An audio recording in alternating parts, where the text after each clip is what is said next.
We begin tonight overseas with an escalation in tension in Jerusalem. A heavy rocket barrage fired from Gaza into southern Israel within the past 2 hours, so far being taken out of the skies by the Israeli missile defense system known as the Iron Dome.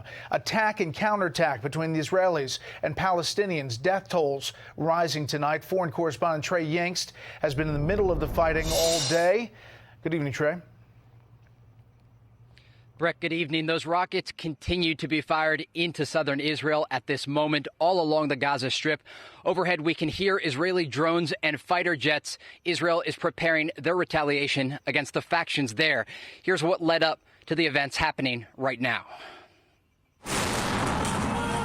Explosions and smoke fill the Al-Aqsa Mosque. Early this morning, one of the world's holiest sites erupted. 300 Palestinians were injured as Israeli police stormed the compound.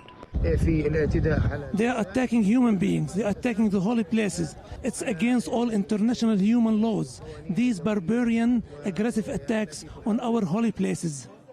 Sheikh Omar Kaswani said that recent unrest is directly linked to decisions by Israel to try and evict Palestinian families from their homes.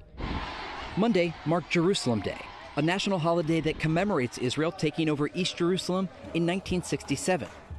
The city was also the first target for factions inside Gaza, who this evening fired 6 rockets towards it.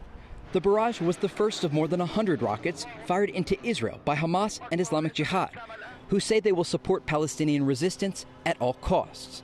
Rocket fire is continuing from the Gaza Strip. There's a warning going off right now. As you can hear, Israel's missile defense system, the Iron Dome, trying to intercept these rounds being fired from Gaza. That's the explosion right there. That is the difference between life and death for many of these civilians living along the border. We're going to move here inside a bomb shelter. You can see families are just trying to get into this shelter. Let us get out of the way here. This is what southern Israel has been dealing with all night. Off in the distance, you can hear more sirens. These rounds are coming in continuously.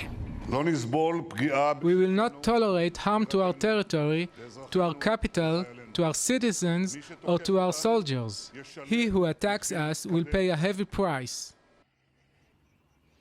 The words by Israeli Prime Minister Benjamin Netanyahu already starting to ring true across Gaza. According to the Palestinian Health Ministry, at least 20 people are dead from Israeli retaliation. Some of them are children. How does this all end? That's the big question here tonight. There is a possibility for an Egyptian-led ceasefire negotiation, but that negotiation could take days.